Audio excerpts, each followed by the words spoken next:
boy, haven't the wins by the Brumbies over the Chiefs, the Rebels over the Highlanders, and the Blues over the Stormers really put the cat amongst the pigeons and made this an interesting tournament. Up to then, it was all looking a bit predictable, but boy, it really now has got going. Hi, I'm Paul, the guy behind Driving Maul, your best place rugby predictions and opinions. And to go through all the games with me is Shane. How are you doing, sir? Good, thanks, Paul. How are you? Not bad at all. And I very nearly called you Steve. I don't know why I've got Steve on the brain. Viewers, I phoned up Stephen before he was like, Paul, am I on the preview show? And I went, no, you're not. Shane is. Quick. Dial out. Dial back in again. Oh, dear. So good bloke, too. So we kick off with a home game for the Sunwolves in New South Wales somewhere.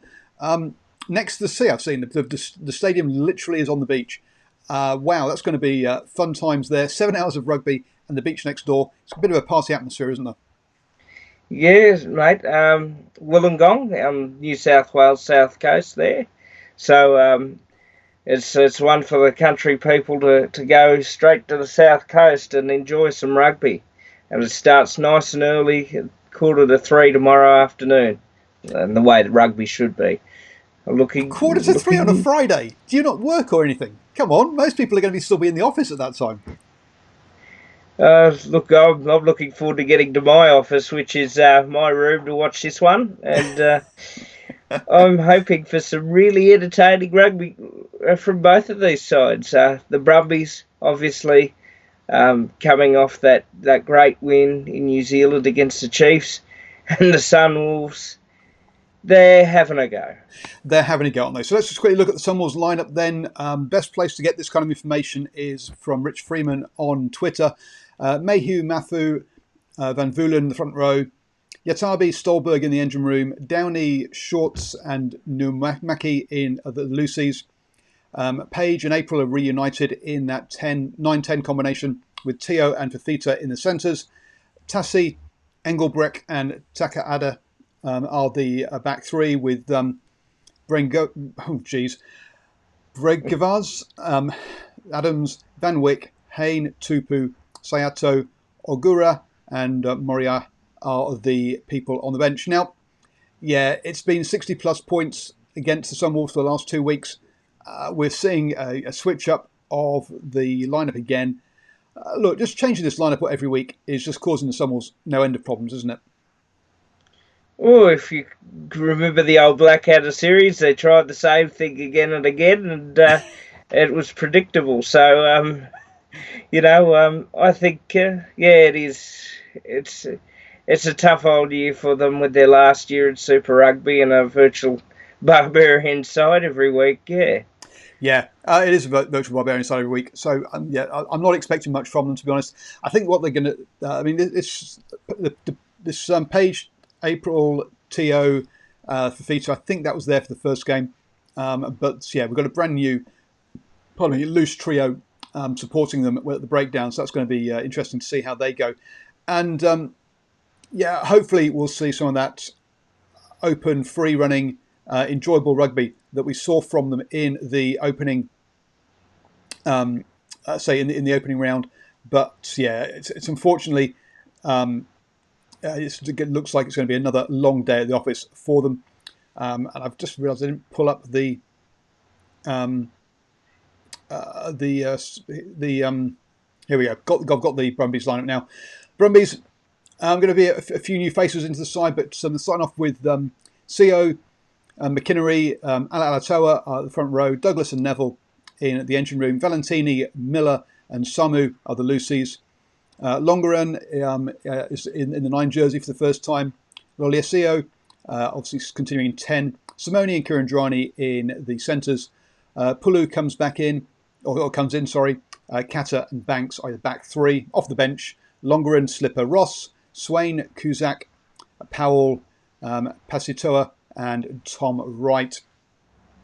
And this is pretty good contribution. I mean, the Brumbies had a rest last weekend, so not too many changes. But Pulu's in there, Longeran getting a go. Good to see a couple of players given a go against Sunwolves.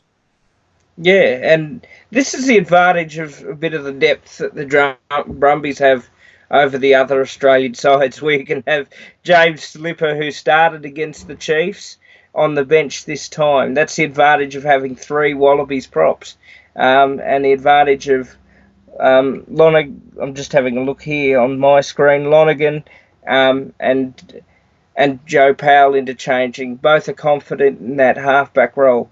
You've got Tom Wright on the bench. You've got Tony Pulu, who's had a lot of experience in the New Zealand system.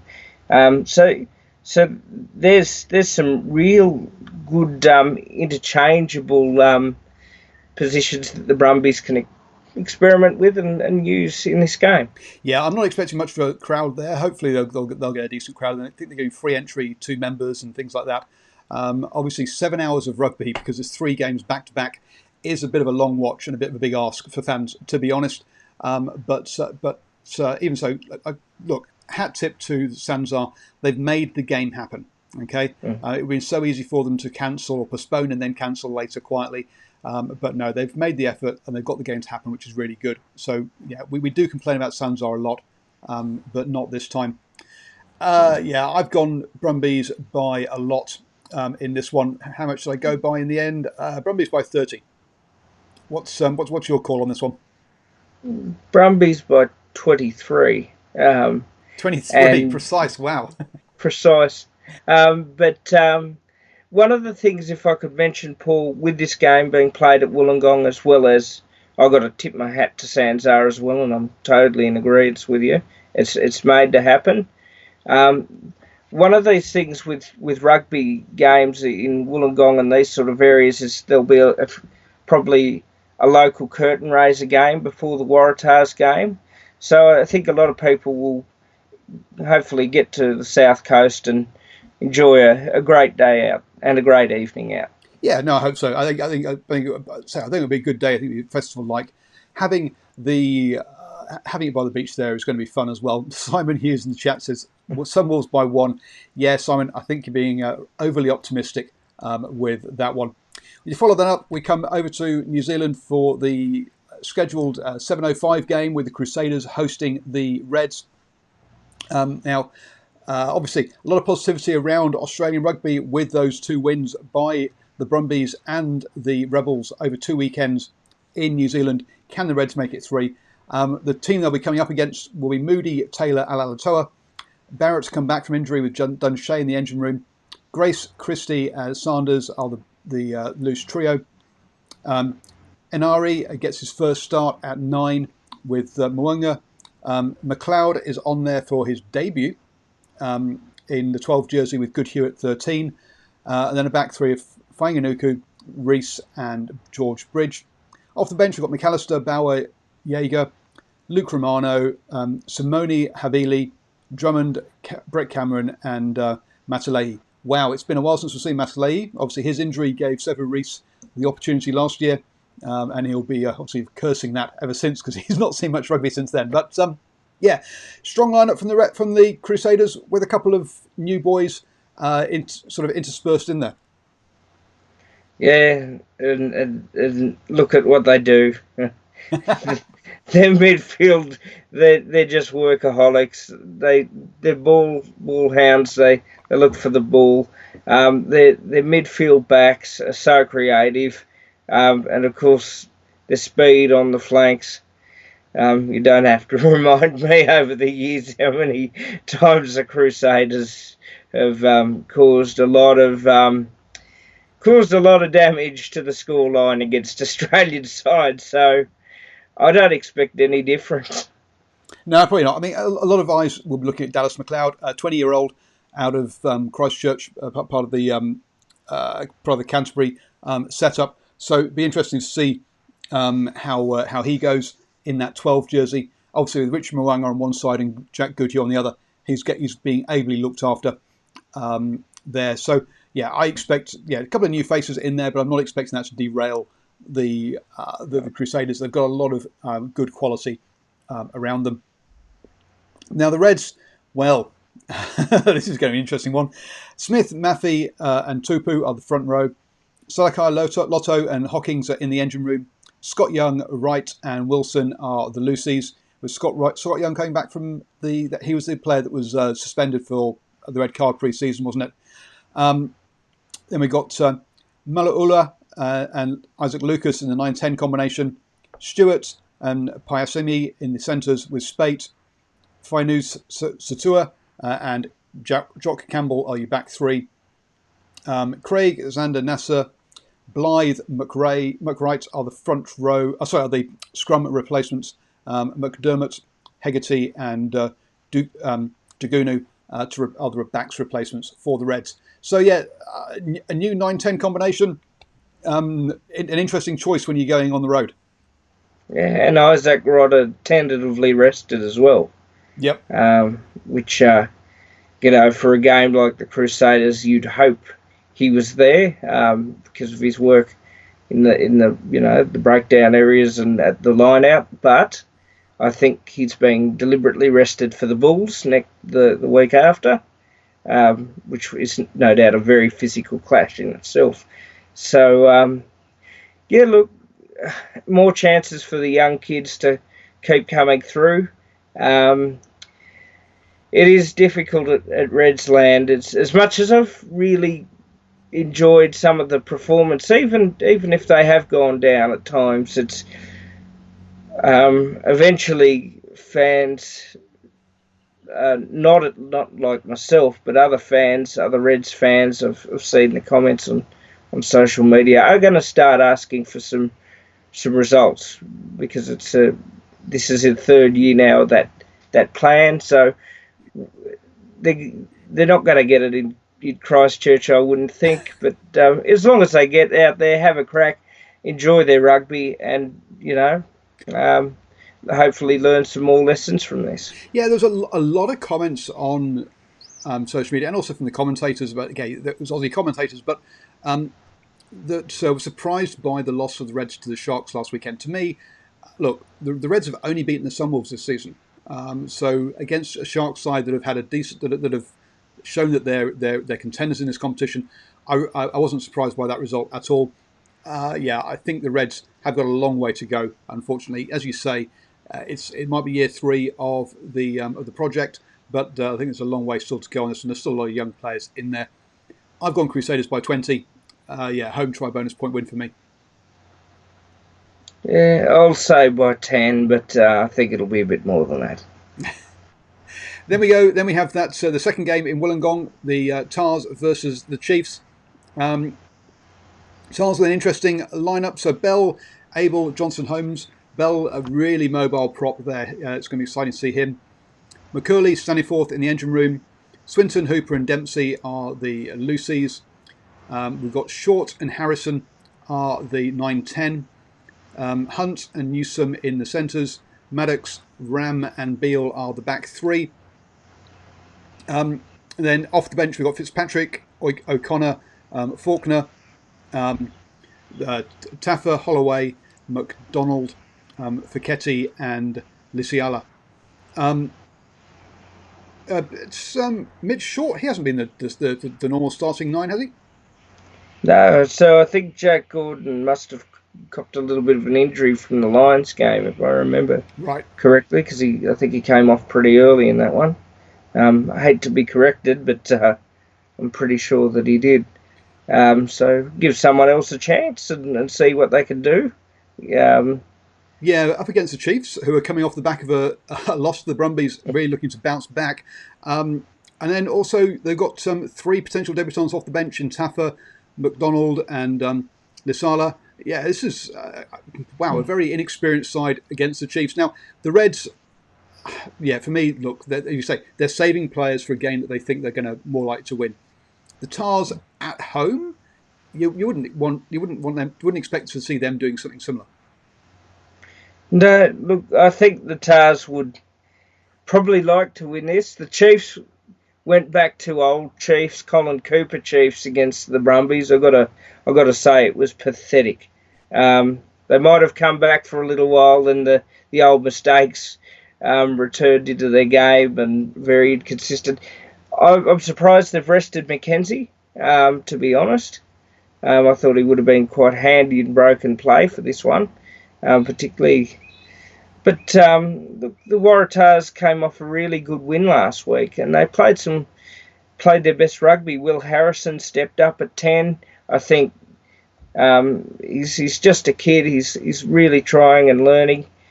Beale stepped up, but they're going to have to step up against New Zealand opposition. It's not going to be easy, even with the side the Chiefs are putting on the field, I feel. Yeah, Harrison, really impressed by him at 10. And it's good to see him getting that run there and going well. Let's be honest, Australia need a couple of 10s to step up, and in the Brumbies and the Tars, they've got those young guys coming through, which is good. Here's the side for the Chiefs.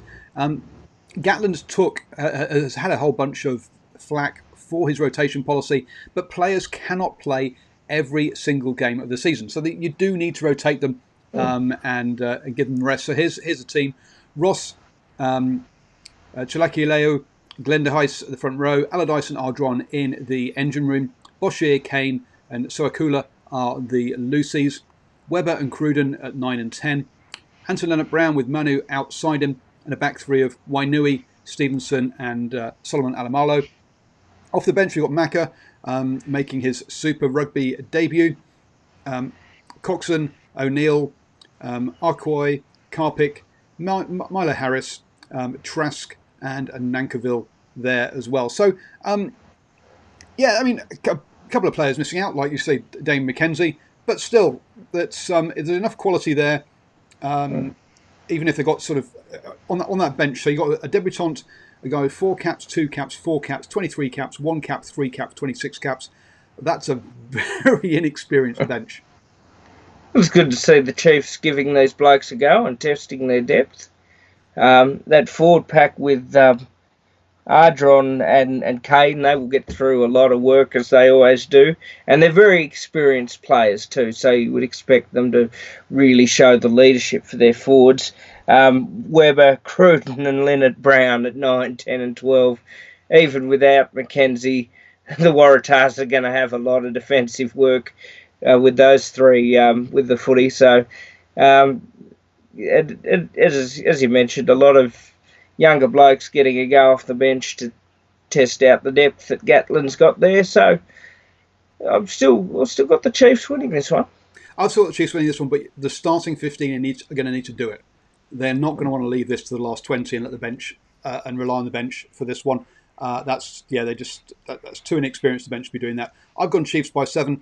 How many have you got the Chiefs by? By the same, Paul. I think it's gonna be a good game. Yep.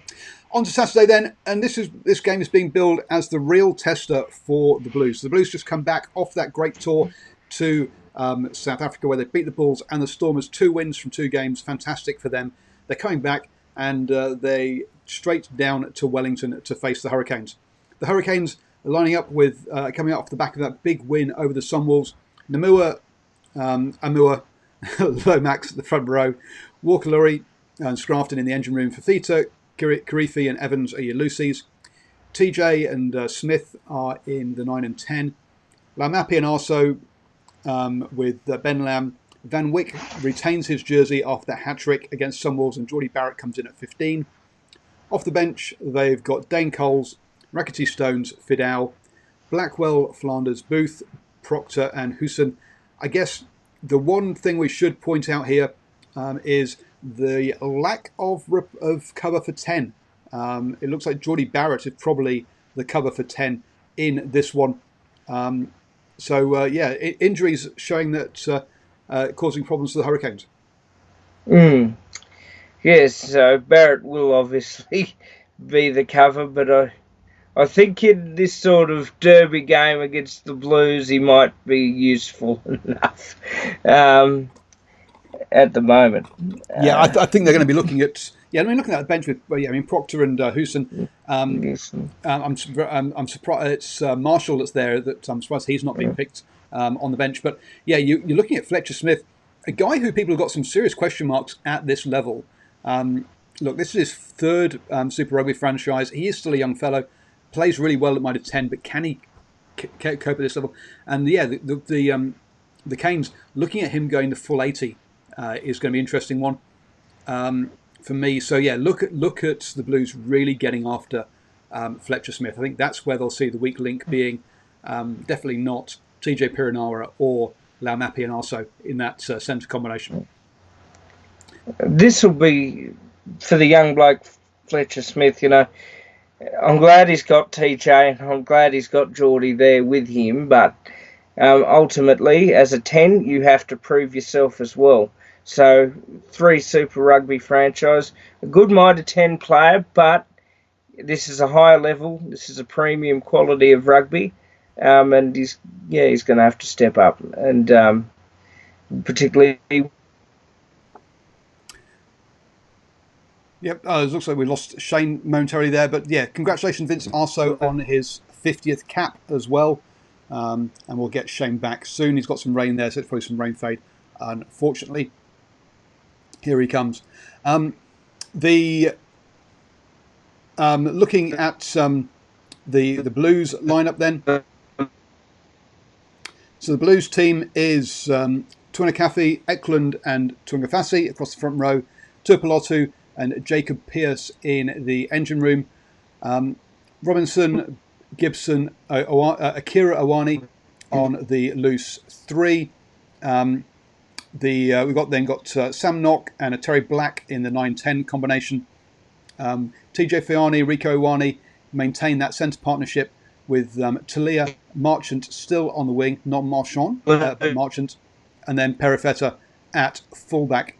Coming off the bench, we've got Parsons, Lindemuth, Mafaleo, Cowley Tuutu,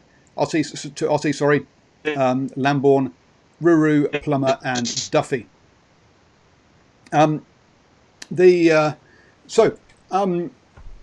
Really interesting. So they're persisting with Rico at 12. Clearly, that's a place that he wants to sees himself going in future. Which is what where he's played all his. I'm not surprised he's trying to get himself in there. But with Marchant on the wing, bit of an interesting one. But hey, I get where they're going because they want to give Rico that opportunity at 13. And Marchant did very well against the Stormers in that 14 jersey. But up against the Hurricanes, I think it's going to be a different task. I'm backing the Hurricanes in this one by 7. It's going to be really interesting to see how Akira Iwani comes back into the side. He has been talked about the mental pressure that he's been under by not making the All Blacks and how that's impacted him in his mental health. Let's hope he's back at his best in here for this one. And it's good that I've gone blank as to the player who's been playing at 8 for the Blues, but it's good he's getting a rest. One of the problems they had last season was overplaying players. So yes, good that they've given him a Sututu. There we go, given him a rest this weekend. He's only 21. Let's be honest, he's got plenty of time on his hands. After that, we go across the ditch for the Rebels versus the Lions. Unfortunately, we don't have a Lions lineup yet, but the Rebels looking like Gibbon, Rangi, Ainsley, Coenglenberg, and Phillip in the engine room, Cottrell, Hardwick, Nazarani of the Lucies, Lawrence and Tamua in the 9 and 10. Good to have Tamua in there. Meeks and English are the centre combination with Corabetti, Kellaway and Dane Helmet-Petty in the back 3. Off the bench, you've got Ulisi, Oro, Elof, Helmet-Petty, Liotta, Lamani, Wells and Deegan. So still missing players like Reece Hodge to injury here for the Rebels. Look, having picked up that, let's be honest, surprise win against the Highlanders last weekend, they really are going to want to back that up this weekend against the Lions. The Lions have not been tracking well. Lost to the Waratahs last weekend. Where Shane was talking earlier about how the Waratahs have put together their best performance of the season so far. The Lions coming into this one, Obviously, with the morale down, Rebels with the morale up. You've got to say the Rebels should be looking to win this one at home. I've gone Rebels by 3 because I've not been convinced by the Rebels this season. They have been they've still got a negative points difference. They've only won 2 games. And remember, they did lose to the Sunwolves. They did beat the Waratahs, and the Lions lost the Waratahs. So take of that what you will. Perhaps game of the round, though, comes up is the first one in South Africa. Sharks versus the Jaguares, or second versus third in the table. Sharks came back after a really good tour to New Zealand and Australia, where they won 3 out of 4 games. The only game they lost was when Bosch wasn't playing. Now, we've not got lineups for these teams, so we don't know if he's back, but I assume, or still playing, I assume he will be. So, yeah, got to say that you got to look at this one and say that the Sharks are favourite in this one. The Jaguares really have been up and down. Win, loss, win, loss, win is their record so far this season. For a team that made the final, that level of inconsistency really isn't good enough. We expect more of them. And it's a disappointment because we expect so much of them, not because we're trying to damn them down or anything. We really were hoping that they were going to be going on to big things this season. Now, their away form has been a bit poor. They got that win over the Bulls, but obviously they lost to the Stormers the weekend before. I got to say, I think they're going to come up short against the Sharks. This Sharks is a very good outfit. They haven't perhaps faced some of the tougher sides, but they've had a relatively comfortable schedule apart from that tour.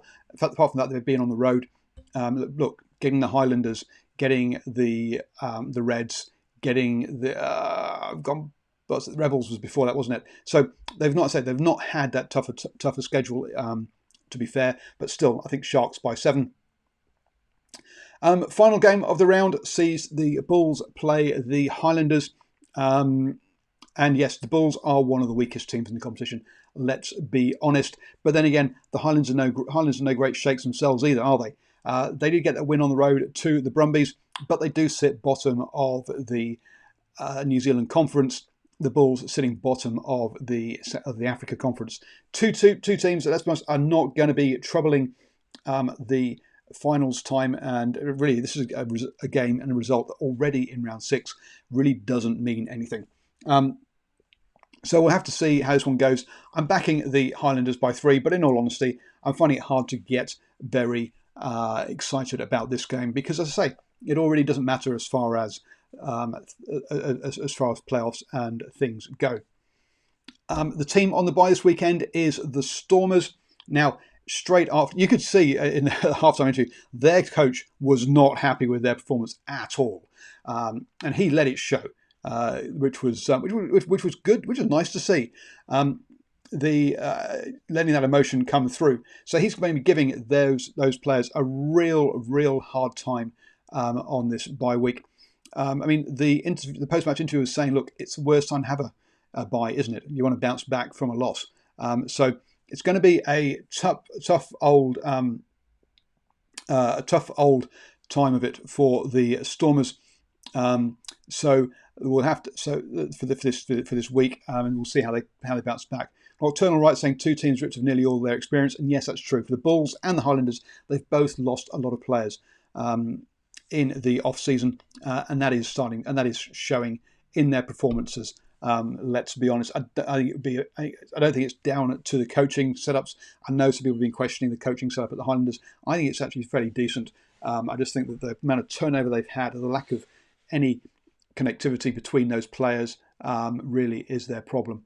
So, enjoy the rugby this weekend, folks. Don't forget, head over to DrivingMaul.com. Not only have I got my predictions for Super Rugby on there, but also for the Gallagher Premiership, the Pro 14, the Top 14 is not happening this weekend, the Six Nations. That's all on there. Major League Rugby as well. Yesterday, I put up a video where I had a chat with Bernard Jackman, the ex-Irish international. He's been head coach at the Dragons, and also I've gone blank, one of the teams in top 14, from the French teams. I can't think off the top of my head. Anyway, was talking with him about the player pathways, about Irish club rugby. So I think there's a really interesting stuff happening just beneath that professional level. You've got the RFU have cut funding to the championship. New Zealand has got a review into the structures of and the roles of the provinces. You've got Australia also looking at whether the NRC should continue. So there's a lot of stuff going on there. I thought I'd have a chat with him about that. I've also got a video coming out will come out tomorrow morning, where I've talked with a super fan from Craig, who's really connected well in Western Australia, and talking about what's happening in Western Australia since the Force left Super Rugby over the last 3 years, and obviously the Global Rapid Rugby kicks off in a weekend's, not this week, next weekend's time, I think it is. So those videos are available, or will be available, on DrivingMaul.com, so head over for those. As I say, I think there's a whole bunch of interesting stuff happening just below that top level of professional rugby. Thank you for joining me, and enjoy the rugby, enjoy whatever rugby you're watching this weekend.